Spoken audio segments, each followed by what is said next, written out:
오늘 우리 하나님 말씀 마태복음 16장 13절에서 20절까지 보시겠습니다. 마태복음 16장 13절에서 20절입니다. 교도하도록 하겠습니다. 예수께서 빌립보 가이사랴 지방에 이르러 제자들에게 물어 이르시되 사람들이 인자를 누구라 하느냐? 이르되 더러는 침례 요한, 더러는 엘리야, 어떤 이는 예레미야나 선지자 중에 하나이다. 이르시되 너희는 나를 누구라 하느냐? 시몬 베드로가 대답하여 이르되 주는 그리스도시요 살아계신 하나님의 아들이시니이다. 예수께서 대답하여 이르시되 바요나 시몬아 네가 복이 있도다. 이를 내게 알게 한 이는 혈육이 아니요 하늘에 계신 내 아버지시니라.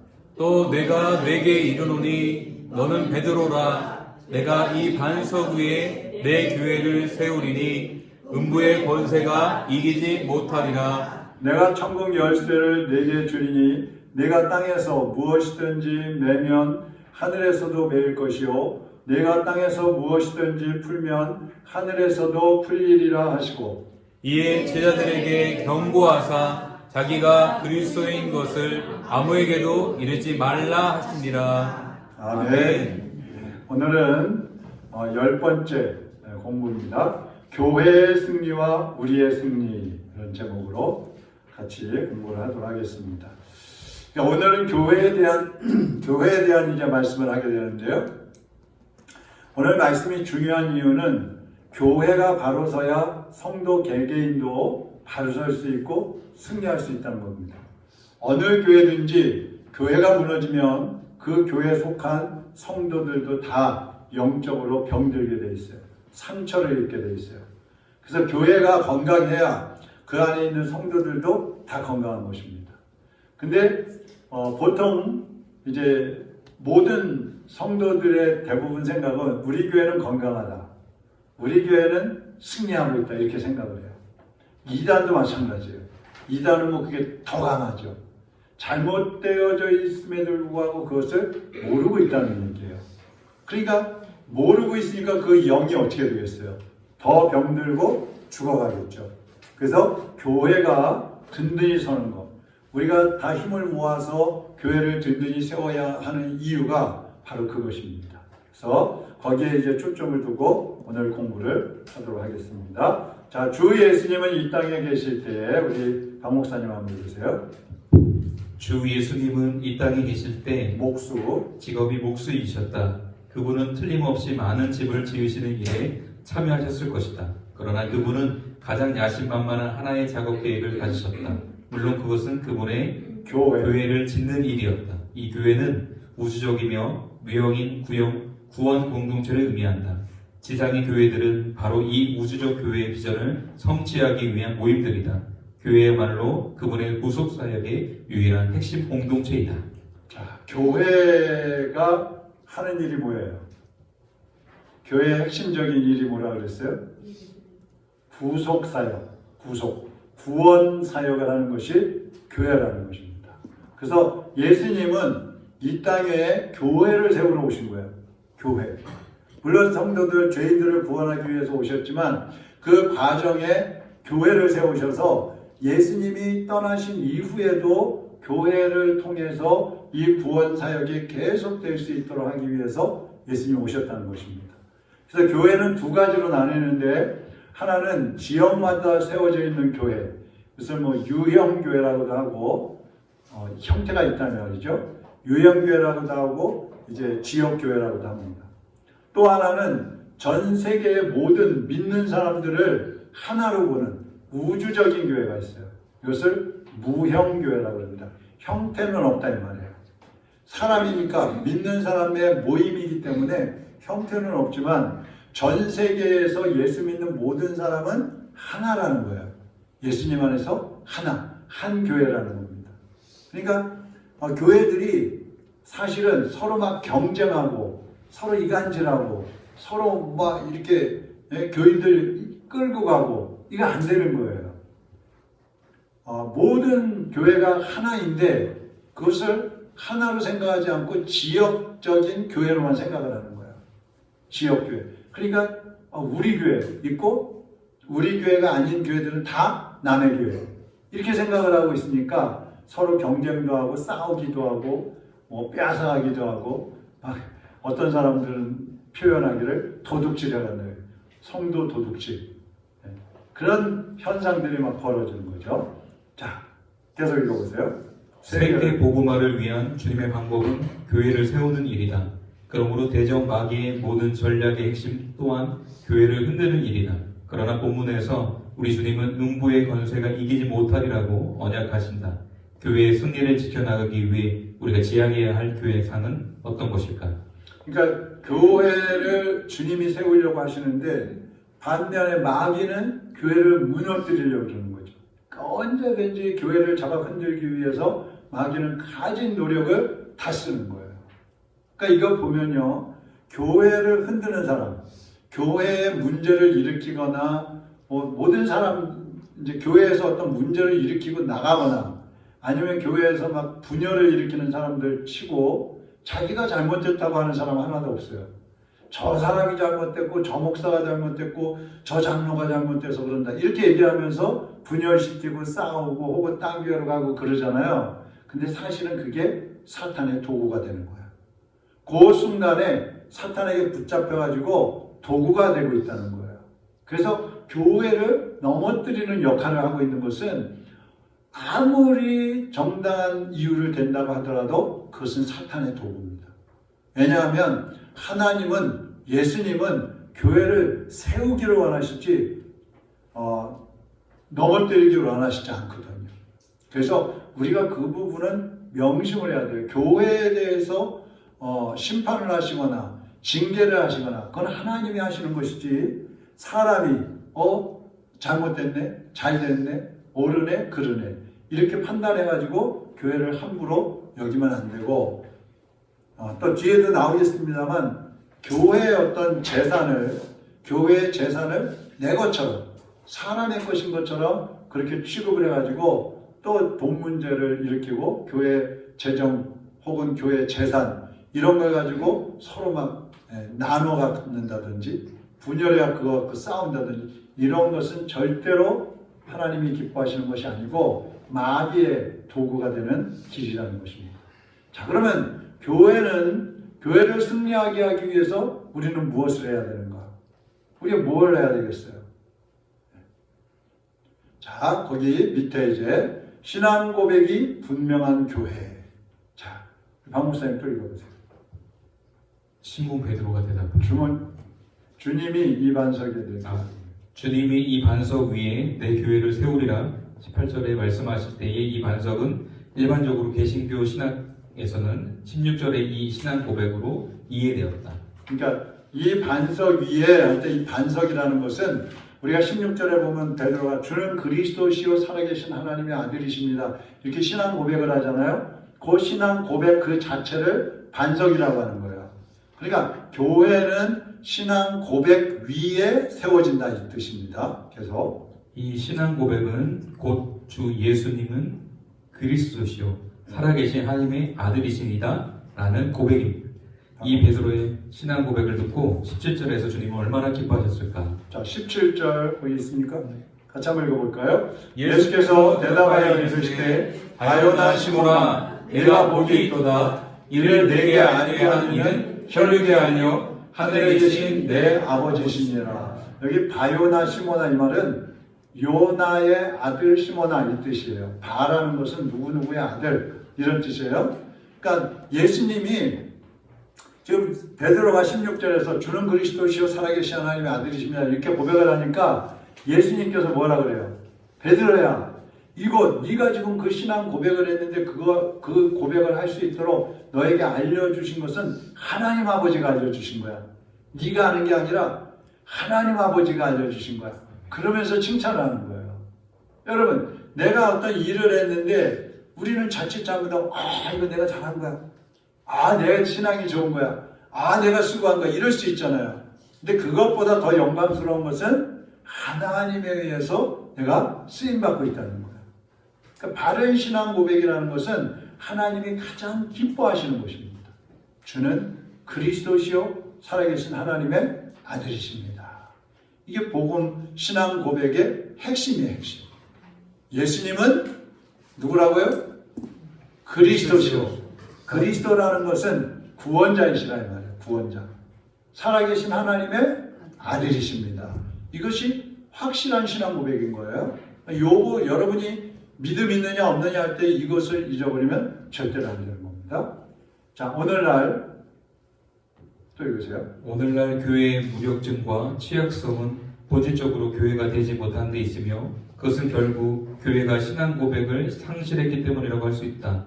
살아있는 신앙 고백이 있는 교회 안에서만 우리 또한 살아있는 믿음의 성도로 성숙해 갈 수 있을 것이다. 그러니까 교회에 문제가 생기는 것은 신앙 고백이 잘못됐기 때문이라는 뜻이에요. 아까 이제 서두에도 조금 말씀드렸습니다만 교회에 이제 주는 그리스도시요 살아계신 하나님의 아들이십니다 할 때 구원자이신 예수님이 교회의 주인이시고 그분만이 교회를 이끌어 가시는 분이다. 자, 이렇게 돼 있어야 되는데 그것이 아니고 담임 목사가 교회 주인이시고 아니면 성도들이 교회 주인이시고 그래서 헌금 많이 하는 성도가 교회를 이끌어가는 것이다. 교회의 모습을 보면 꼭 그런 것 같아요. 헌금 많이 하는 사람 아니면 교회를 개척할 때에 막 개척에 헌신했던 사람 꼭 개국 공신들이 나라에서 막 큰 이렇게 높은 자리 맡아갖고 하는 것처럼 개척 멤버들 아니면 개척할 때 막 헌금을 많이 하는 사람들 이런 사람들이 교회에서 목소리를 크게 내고 좌지우지하려고 하는 그런 유혹들이 꼭 있어요. 꼭 있어요. 그래서 이런 부분들이 교회를 무너뜨리게 한다는 말이죠. 자, 질문 1번 보세요. 우리 교회가 신앙 고백이 분명한 교회가 되기 위해서 해야 할 일에는 어떤 일들이 있겠는가? 자, 신앙 고백을 제대로 하기 위해서 우리가 어떻게 해야 되느냐? 자, 신앙 고백의 중요한 의식이 두 가지가 있는데요. 하나는 주의 만찬, 우리가 성만찬식 한다고 그러잖아요. 그거 주의 만찬이라고 그러는 거예요. 공식적인 이름은 주의 만찬. 그 다음에 또 한 가지는 침례가 있습니다. 침례. 그래서 예수님을 구주로 믿는 사람은 먼저 침례를 받아야 돼요. 내가 예수님을 나의 구원의 주님으로 믿습니다. 내 유일하게 나를 구원하실 하나님으로 믿습니다. 그분을 나의 구원의 주님으로 영접합니다. 이런 고백이 있는 사람은 침례를 받아야 돼요. 그것은 예수님과 함께 옛사람인 내가 죽고 하나님의 자녀로 다시 태어납니다. 이런 의미이기 때문에 반드시 침례를 받아야 됩니다. 그래서 침례는 일생에 한 번 받는 거예요. 그 다음에 침례받고 교인이 되었으면 그 다음에는 주의 만찬에 참여할 수가 있는 거예요.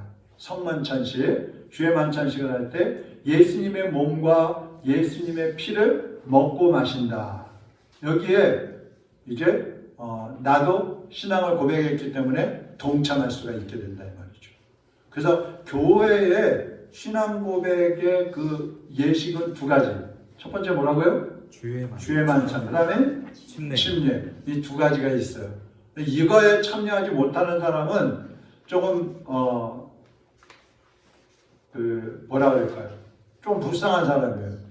그 신앙 고백이 제대로 안 돼 있기 때문에 참여를 못한다는 얘기예요. 또 침례를 받았는데도 주의 만찬에 참여 못하는 사람 있죠. 어떤 사람? 죄의식이 있는 사람. 내가 어제 싸움을 하고 왔다. 부부싸움하고 왔다. 근데 오늘 주의 만찬을 하는 거예요. 그럼 마음에 꺼리껴서 못하는 거예요. 근데 물론 회개하고서 참여를 하면 되는데 그 양심에 꺼리끼는 죄를 짓게 되면 주의 만찬에도 제대로 참여를 못해요. 그게 얼마나 불쌍한 거예요. 해야 할 그런 의식에 참여를 못하니까. 그래서 주의 만찬과 침례, 이것이 확실한 신앙 고백 위에서 행해지는 교회, 그 교회가 건강한 교회라 이 말입니다. 자, 그 다음에 구원자의 신앙 고백에 여기 우리 조미사모님 한번 보세요. 구원받은 자의 신앙 고백의 행위를 바티즘 침례라고 한다. 사도행전에는 이 의식이 믿음보다 앞선 사례가 없다. 그러니까 무슨 말이냐면 사도행전에 여러분이 쭉 읽어보면 침례 베푸는 얘기들이 많이 나와요. 근데 그 침례를 베풀 때 무조건 당신 침례 받아. 그게 아니고 예수님을 구주로 믿는다고 고백한 사람들에게 침례를 주는 거라 이 말이에요. 고백한 사람에게. 그러니까 오늘날 우리가 이 교회 나오면 보통 이제 뭐 6개월 이렇게 장로교 같은 데서 6개월 정도 성경 공부를 시키고 세례를 줍니다. 거기서 이제 세례를 주죠. 네, 세례를 줘요. 그런데 중요한 것은 어떤 코스, 성경 공부 어떤 코스를 다 마쳤느냐 못 마쳤느냐를 가지고 침례를 주면 안 되는 거예요. 구원의 확신, 예수 그리스도가 나의 주님이시고 살아계신 하나님의 아들이십니다 하는 그 고백이 분명히 있느냐, 확실히 있느냐 없느냐를 보고 침례를 줘야 된다는 말이에요. 이게 제대로 안 되면 신앙 고백도 없는 사람이 집사가 되고 권사가 되고 장로가 돼가지고 나중에 문제를 일으키는 거예요. 예수님이 나의 주님이시라고 고백을 해야 되는데 예수님 나의 주님이 아니고 아직까지도 내가 나의 주인이니까 문제를 일으킨다 이 말이죠. 그래서 이런 것들을 조심해야 돼요. 그래서 예수님을 믿은 후에 침례를 받는다. 요거 말씀하고 있는 거 계속 읽어보세요. 초대 그리스도인들은 분명한 복음을 듣고 믿음으로 이 의식에 참여하여 신앙을 고백하였다. 그리고 참된 믿음을 가지게 되자 그들은 지체하지 않고 이 의식에 참여하였다. 그러므로 바티즘은 그리스도인들의 최초의 믿음의 순종이었다. 이 의식으로 그들은 그리스도와 함께 죽고 그리스도와 함께 다시 살아난 새 피조물이 된 것을 고백한다. 네, 이 침례가 대단히 중요한 거예요. 아까도 말씀드렸지만 예수님과 함께 죽고 예수님과 함께 내가 새 사람으로 태어난다. 이런 의식이기 때문에 나는 침례 안 받을래요. 그거는 내가 예수님 안에서 죽고 새 사람으로 다시 살아나기 싫다는 얘기하고 똑같은 거예요. 다시 말하면 침례는 예수님과 연합이 되는 의식이거든요. 연합. 그럼 침례를 안 받겠다는 말은 나는 예수님하고 연합되기 싫어요. 이런 뜻하고 똑같은 거예요. 이거는 무슨 겸손해갖고 사양하고 그럴 의식이 아니고 믿는 사람은 반드시 침례를 받아야 된다는 겁니다. 자, 이 침례에 대한 의미가 로마서 6장 3절에서 5절에 잘 나와 있는데요. 같이 읽어볼까요? 무릇 그리스도 예수와 합하여 침례를 받은 우리는 그의 죽으심과 합하여 침례를 받은 줄을 알지 못하느냐. 그러므로 우리가 그의 죽으심과 합하여 침례를 받음으로 그와 함께 장사되었나니 이는 아버지의 영광으로 말미암아 그리스도를 죽은 자 가운데서 살리심과 같이 우리로 또한 새 생명 가운데서 행하게 하려 함이라. 만일 우리가 그의 죽으심과 같은 모양으로 연합한 자가 되었으면 또한 그의 부활과 같은 모양으로 연합한 자가 되리라. 그렇죠? 예수님이 십자가에서 죽으신 것처럼 죄인이었던 내가 예수님과 함께 죽고 그다음에 장사 지내고 그리고 부활하신 예수님처럼 나도 새 사람으로 거듭납니다. 이것이 침례란 말이죠. 그래서 물속에 이제 몸을 잠그고 온몸이 들어갔다가 다시 나오잖아요. 이것이 바로 물속에 들어가는 게 죽는 것이고 잠깐 몇 초 있는 게 장사 지낸 것이고 그리고 물에서 다시 나오는 것은 부활한다는 그런 의미거든요. 이 중요한 의식을 받지 않겠다. 아니면 거부하고 아니면 받을 자신감이 없다. 이런 것들은 조금 더 그 신앙을 점검해야 되고 다시 세워서 반드시 침례를 받을 수 있도록 해야 된다는 겁니다. 자, 그 다음에 또 계속 읽어보세요. 주인이 누구인가를 알고 있는 교회. 본문에서 주님은 자신이 세우고자 하는 교회를 내 교회라고 말씀하셨다. 그러니까 예수님이 교회를 세우신다고 했는데 누구 교회라고요? 내가 누구예요? 예수님 교회라고 예수님 교회를 세우시는 거예요. 네. 이 말씀은 오늘의 지역교회 상황에 두 가지로 적용해 볼 수 있다. 첫째, 모든 교인들이 주인, 의식이 아닌 종. 의식을 가지고 섬기는 교회가 되어야 한다는 사실이다. 자, 예수님이 내 교회를 세우신다고 그랬잖아요. 그러니까 교회의 주인이 누구예요? 누구예요? 예수님. 그럼 우리는 종이에요. 예수님이 주인이니까 우리는 종이에요. 목사는 뭐예요? 종이에요. 뭘 머뭇거려요. 주인은 예수님밖에 없어요. 한 분밖에 없어요. 그러니까 목사든 뭐 개척할 때 헌금을 한 사람이든 아니면 뭐 몇십 년 동안 헌신한 사람이든 누구든 다 종이에요. 종. 예수님의 교회를 세우는 거고 예수님의 말씀에 순종을 해야 된다는 겁니다. 이게 이제 지역교회에 나타나는 첫 번째. 계속 읽어보세요. 교회가 참으로 그리스도의 교회가 되려면 특정한 소수에 이끌리는 교회가 아니라 교회원 모두가 그리스도의 주권을 인정하고 리더십을 공유하며 궁극적 초점을 그리스도에게 두는 교회가 되도록 힘써야 한다. 네, 그러니까 우리는 성도 개개인이 교회의 주인 의식을 가져야 한다고 이렇게 배워왔잖아요. 근데 교회 주인 의식을 갖는 것이지 주인이 되라는 건 아니란 말이에요. 주인은 예수님이시기 때문에 우리도 주인 못지않은 내 교회에 대한 그런 애착을 가지고 주님 앞에 충성하고 복종하는 마음으로 서로 협력해서 교회를 세워가야 된다 이 말입니다. 그 다음에 또 한 가지 교파는 결코 본질적인 교회 간의 요소가 아니라는 사실이다. 주님은 장로교회나 감리교회 혹은 침례교회를 세우러 오신 것이 아니기 때문이다. 교파는 일종의 조직에 불과하다. 그러나 교파를 부정하고 교파 없는 교회를 만드는 일은 결국 또 하나의 교파를 만드는 것임을 유의해야 한다. 교파에 대한 유일한 선택 근거가 있다면 그 교파의 주장이 얼마나 그리스도의 가르침에 접근하고 있느냐는 사실이어야 할 것이다. 네. 자, 이제 뭐 장로교, 성결교, 감리교, 침례교 막 교파들이 많잖아요. 이 교파는요 그렇게 중요하지 않아요. 사실 따질 필요도 없어요. 근데 단지 교회가 성경의 핵심인 복음을 예수 그리스도의 죽으심과 부활과 그리스도 되심과 하나님의 살아계신 아들이라는 이 복음을 제대로 가르치고 제대로 강조하고 있느냐, 이게 중요한 거라 이 말이에요. 근데 사람들이 자꾸 교파를 만들어 가지고 그 교파가 중요하다고 그렇게 강조를 하는 거예요. 네? 그러기 때문에 한국교회가 자꾸 분열을 하는 거예요.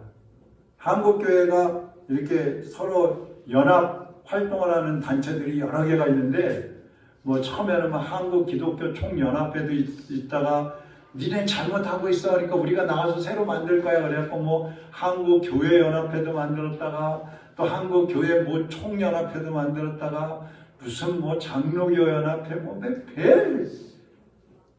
각 교파 안에서도 또 그냥 파들이 많이 만들어져요. 그것은 하나님이 기뻐하시는 것들이 아니야. 그 다음에 한번 보세요. 문제 2번.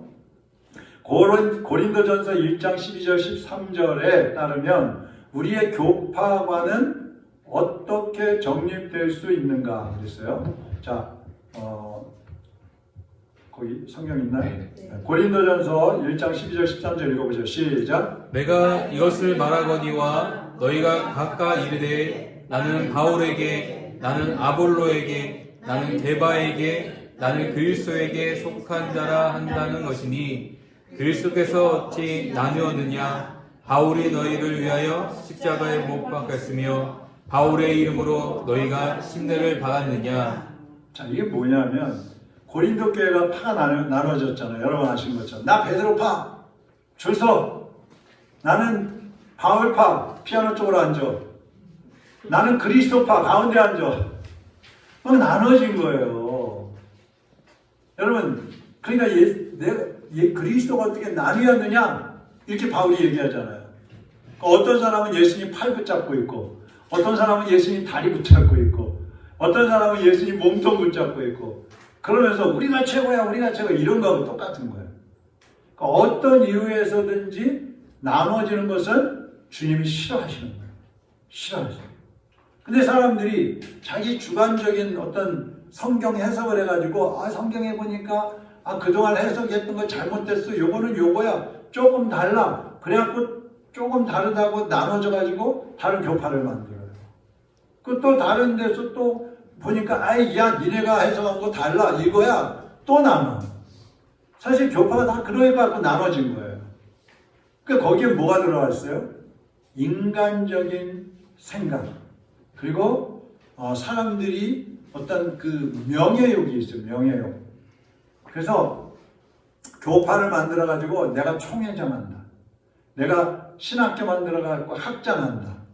그래갖고 지금 여러분 한국에 교회가 뭐 한 50개, 60개 해갖고 총회를 하나 만들어서 교파를 하나 만들고 또 그 몇 개 되지도 않는 교회들 가지고 신학교라고 해갖고 교회에다가 이렇게 목사님들 교수라고 모셔가지고 신학교 만들고 그래가지고 한국교회가 아주 난리예요.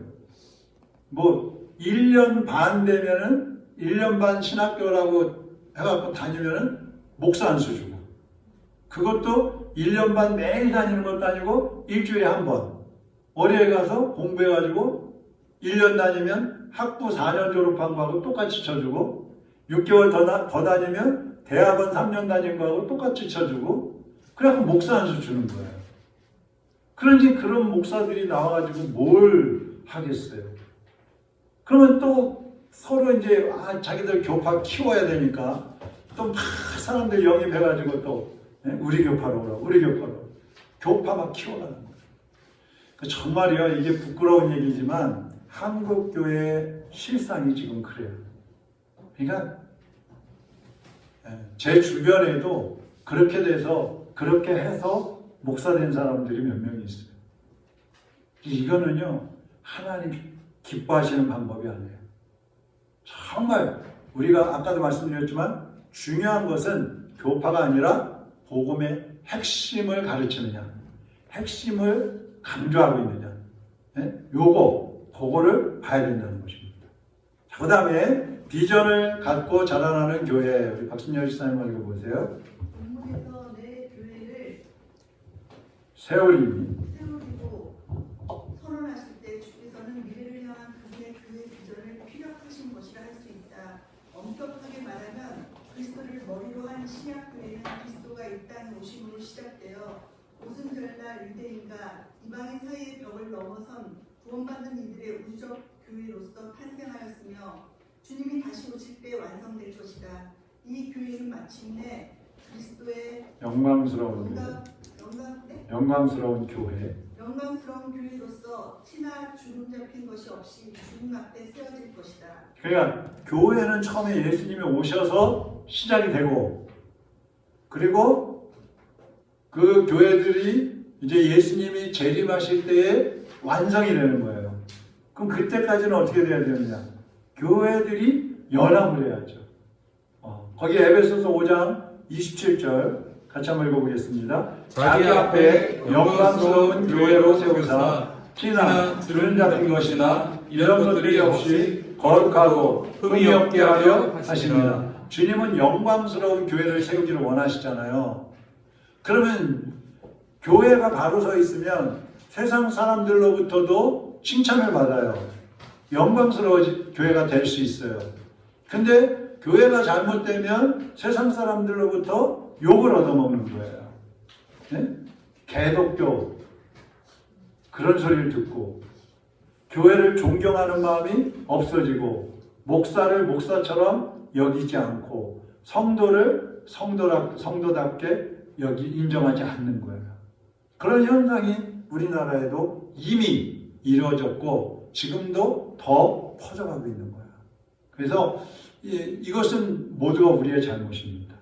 또 계속 읽어보세요. 오늘 우리가 속한 지역교회 또한 비전을 갖고 자라기 위해 할 일은 무엇인가? 네, 계속 그것은 두 가지로 요약될 수 있는데 질적으로 말씀을 통해 거룩을 이루어 나가는 성숙과 구원받은 사람들을 날마다 더해가는 양적 네, 맞아요.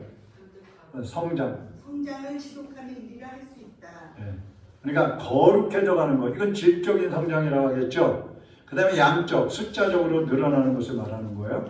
그러니까 교회는 양적인 성장과 함께 예수님을 닮아가야 돼요. 그것이 거룩이에요, 거룩. 세상 사람들과 다르게 사는 거예요. 구별되게 사는 거예요. 네? 제가 오늘 아침에도 설교했지만 예스와 노를 분명하게 해야 돼요. 예스와 노. 당신 그리스도인입니까? 예스! 그래야 되는데 글쎄요. 당신 천국 갈 수 있습니까? 글쎄요.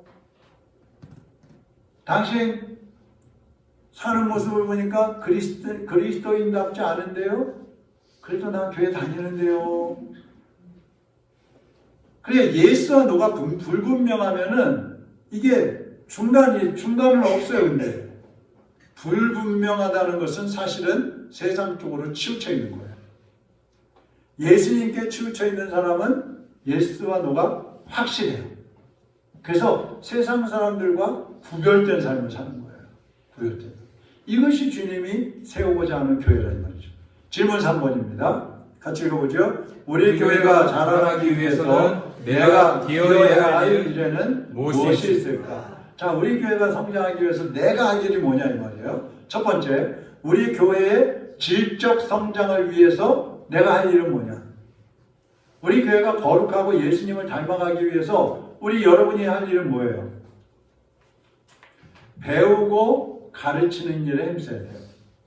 우선은 배워야 돼요. 배워야 돼요. 그리고 배웠으면 가르치는 일도 해야 돼요. 그래야 우리가 질적으로 성장할 수 있다는 것이죠. 배우고 가르치고. 두 번째, 우리 교회의 양적 성장을 위하여 우리가 할 일은 뭐냐? 우리 교회가 양적으로 부흥하게 하기 위해서 내가 할 수 있는 일은 뭐예요? 네? 제일 먼저 떠오르는 게 뭐예요? 전도죠, 전도. 전도, 선교를 해야 돼요. 전도와 선교. 그 다음에 기도해야 돼요. 기도. 그리고 구제해야 돼요. 구제는 이웃에 대한 봉사예요. 봉사. 섬김이에요. 복음만 전한다고 해서 사람들이 예수 믿고 돌아오느냐? 그러지 않아요. 더더구나 요즘처럼 요즘 같은 시대에는 더 그래요. 그래서 우리가 사회를 위해서 봉사를 해야 돼요. 그 중에 하나가 구제. 어려운 사람들을 돌보는, 이웃 사람들을 돌보는 일을 해야 사람들이 감동을 하고 주님께로 돌아온다는 말이죠. 그러니까 세상에 지나다니는 사람 붙잡고 처음부터 예수 믿으세요. 그런다고 해서 그 사람들이 믿겠어요? 안 믿어요. 뭔가 자기들에게 와 닿는 게 있어야 된단 말이죠. 그래서 그 접촉점을 찾는데 그러기 위해서 전도도 하고 구제도 하고 필요하면 봉사도 하고 그러면서 함께 가는 그런 사회를 만들어야 복음도 전해진다는 말이죠. 그래서 우리 교회가 할 일은 이런 거예요. 질문 4번. 아래에 있는 교회의 비전 글을 읽고 소감을 말해보십시오. 그랬어요. 같이 한번 읽어볼까요? 철저한 성서 교육과 복음 전도 훈련 그리고 선교 훈련을 통하여 구원받은 이들을 교회 가며 그리스도의 제자를 지속적으로 생산하고 역동적인 교회 성장을 추구하여 교회 공동 목회에 의한 실현하는 교회가 되고자 한다. 네. 자, 그러니까 한마디로 성도들이 기뻐하는 교회가 아니라 하나님이 기뻐하시는 교회를 세워가는 것이 우리의 목표입니다. 우리의 목표예요. 누가 기뻐하는 교회요? 하나님 기뻐하시는 교회. 그러니까 사실은 목사가 기뻐하는 교회 그거 안 돼요. 성도들이 기뻐하는 교회 아니에요. 주님이 기뻐하실지 아닐지를 봐야 되는 거예요. 그러지 않으면 자꾸 어긋나게 되는 거죠. 네? 목사가 하자는 대로 할 수밖에 없고 성도들이 목사님이 이거 해요 그러면 아 그러죠 뭐 또 저분이 저거 해요 그러면 아 그래요 그것도 하죠. 이렇게 가다 보면 사람이 좋아하는 교회가 되는 것이지 하나님이 기뻐하시는 교회가 안 될 수도 있다는 얘기예요. 그래서 조심해야 되는 겁니다. 자, 맺은 말 누구 읽으실까? 박순현 집사님 또 계속 읽으시죠. 이런 이번 교회는 주님의 언약대로 음부의 권세가 이길 수 없는 교회로 존재해야 할, 그리고 축복받아야 할 이유를 가진 교회일 것이다. 여기서 음부의 권세가 이길 수 없다는 것은 교회의 영생을, 그리고 지옥의 사자들이 흔들 수 없는 승리의 언약을 의미한다. 이와 같은 교회의 승리는 바로 교회의 지체가 될 성도들인 우리들 자신의 승리를 보증하는 것이다. 네. 그러니까 음부의 권세가 이기지 못하리라 그러셨잖아요. 그 사탄은 사실은 교회를 잡아 흔들 수 없어요. 특별히 바로 서 있는 교회라면 마귀가 감히 잡아 흔들 수 없어요. 왜요? 누가 주인이에요? 예수님이 주인인데 어떻게 마귀가 감히 잡아 흔들어요? 근데 사람들을 통해서 유혹을 하는 거죠. 시험을 주는 거죠. 그래가지고 잡아 흔드는 거예요. 그 사람이 마귀의 도구가 되어버리는 것이죠. 그러니까 교회가 세상에서 승리하면 성도들도 승리하지만 교회가 무너지면 성도들도 죽어갑니다. 영적으로 죽는다는 겁니다. 무서운 일입니다. 한국 교회의 현실, 세계 교회가 다 그런 쪽으로 하락의 길을 가고 있지만 특별히 한국 교회만 생각을 해도 너무 어려운 상황으로 신앙생활하기 힘든 그런 상황으로 치닫고 있어요.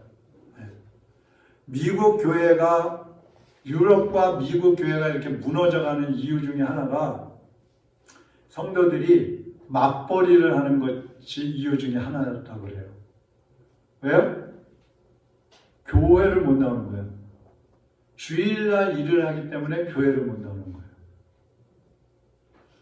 젊은이들도 직업이 주일날 주말에 쉬지 않는 그런 일들이 너무 많기 때문에 직장 생활을 하다 보면 교회를 못 나오는 거예요. 그럼 교회는 약해질 수밖에 없는 거죠. 성도 한 사람 한 사람의 신앙은 또 약해질 수밖에 없는 것이죠. 이게 참 안타까운 겁니다. 그래서 세상은 물질 때문에 무너지는 겁니다.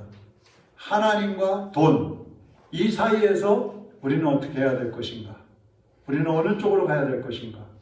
이게 분명히 채워져 있어야 돼요. 그렇지 않으면 넘어지는 겁니다. 우리는 다 합리화시킬 수 있어요. 그래도 먹고 살아야 되는데, 그래도 직장 다녀야 되는데 어떻게 합니까? 맞는 말이죠. 근데 내 영혼이 죽어가는 건 어떻게 합니까? 어떻게 해결할 겁니까? 방법이 없잖아요. 그래서 이것이 심각한 겁니다, 지금. 자, 요한 웨슬레가 한 말이 거기 있습니다. 같이 읽어보죠. 교회가 망하면 구원받을 사람이 없어진다. 그죠? 구원의 역사는 교회를 통해서 이루어지기 때문에 교회가 망하면 구원받을 사람은 없어진다. 없어진다. 여러분, 세계적으로 이슬람교는 늘어나고 있어요. 기독교인들은 줄어들고 있어요. 교회가 점점 문을 닫고 있어요. 정말 큰일입니다. 그래서 우리 모두가 하나님 앞에서 일단은 내 교회, 내가 속해 있는 교회를 세우기 위해서 힘을 써야 됩니다.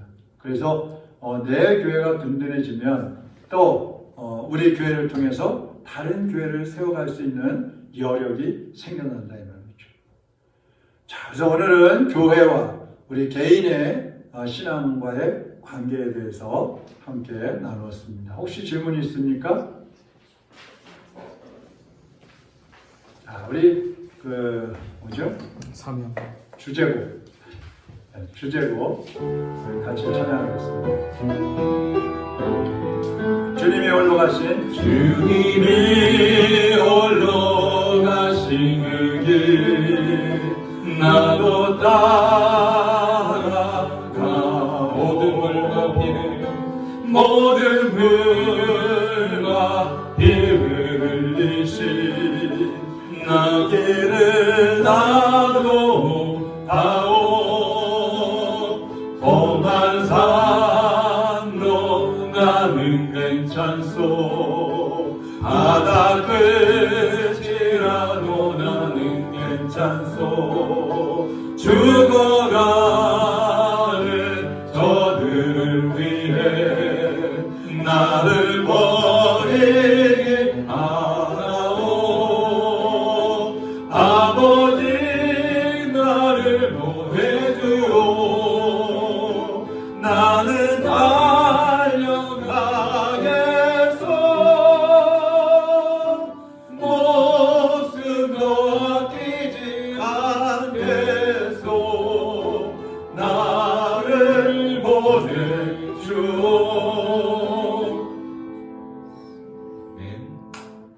그 다음에 뭐예요?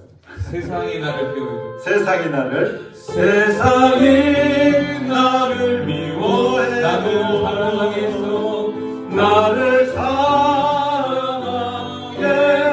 세상을 구원하신 세상을 구원하신 나도 따라가. 나도 따라가 생명을 버리면서까지 생명을 버리면서까지 나를 사랑한 주님. 나를 사랑한 주님 이 작은 나를 받아줘. 이 작은 나를 받아 나도 사랑하고 나도 사랑하오. 우리 같이 기도하겠습니다. 여러분, 우리의 믿음이 좋다고 해서 사람들이 우리를 사랑하지 않습니다. 우리가 주님 앞에 헌신한다고 해서 사람들이 우리를 인정하지 않습니다. 오히려 고난이 올 수 있고요, 세상이 우리를 미워할 수 있어요. 그것이 마귀의 계계 중에 하나이기도 합니다. 우리가 하나님의 일을 열심히 하면 할수록 육체적으로, 환경적으로 고난이 올 수 있어요. 그것이 마귀의 시험이에요. 그러나 그 모든 고난과 그 고통, 그 시험과 그 희생을 통해서 우리는 영광을 얻게 되는 것입니다. 그래서 주님이 가신 그 길, 생명의 길이지만 예수님 얼마나 고난을 많이 당하셨어요? 우리가 주님의 제자가 된다는 것은 그 주님이 가신 그 길을 따라가는 것입니다. 닮아가는 것입니다. 이 시간 우리 함께 기도할 때, 주여, 나도 주님이 가신 그 길 가겠습니다. 내 고난, 내 희생, 나의 아픔을 무릅쓰고 내가 받을 영광의 그 날을 바라보면서 주님이 가신 그 길을 따라가겠습니다. 나를 붙잡아 주시고 나를 사용하여 주옵소서. 우리 주여 한번 물어봐 기도하겠습니다. 주여! 사랑하는 하나님 아버지, 주님이 우리를 위하여 고난의 길을 가셨습니다. 주님은 생명의 길을 가셨고 주님은 천국의 길을 열어주시기 위하여 가셨지만, 그럼에도 주님의 길에는 고난이 있었고 고통과 아픔과 버림받음이 있었습니다. 우리가 주님을 위해서 산다고 하지만 사람들은 우리를 미워하고 마귀는 우리를 유혹하고 우리에게 더 많은 고난과 고통이 찾아올 수 있습니다. 주님, 그러나 우리가 주저앉지 않게 하시고 실망하고 포기하지 않게 하시고 주님의 손을 붙잡고 믿음으로 주님이 가신 그 길을 걸어가게 하여 주옵소서. 힘써 나가게 하여 주옵소서. 생명의 위협이 와도 물질의 희생이 와도 고통이 따라도 우리는 주님을 향하여 가는, 주님이 가신 그 길을 따라가는 그 길을 늦추지 않게 하여 주옵시고 끝까지 따라가는 하나님의 자녀들로 일어날 수 있게 하여 주옵소서. 주님이 붙잡아 주셔야 가능합니다. 성령님이 함께 해주셔야 가능합니다. 도와주시옵소서. 인도해 주시옵소서. 이번 한 주간도 하나님께서 함께하여 주시옵소서. 하나님 아버지, 금주 한 주간도 예수 그리스도와 동행할 때에 때로는 실망스러운 일이 생길 수도 있고 어렵고 힘든 일들이 우리 앞을 가로막을 수도 있습니다. 마귀는 끊임없이 우리를 죄악 가운데로 이끌기 위하여 유혹합니다. 하나님, 그럴지라도 우리의 신앙이 흔들리지 않게 하시고 주님을 향하여 믿음을 굳게 하고 주님이 말씀하시는 대로 예스, 순종하며 나가는 저희들이 될 수 있게 하여 주시옵소서. 넘어지려고 할 때, 흔들리려고 할 때 성령님께서 우리를 붙잡아 다시 세워주시고 결코 흔들리거나 세상과 타협함이 없이 믿음에 행진하여서 승리자로 우뚝 서게 하여 주시옵소서. 예수 그리스도의 이름으로 기도하옵나이다. 아멘.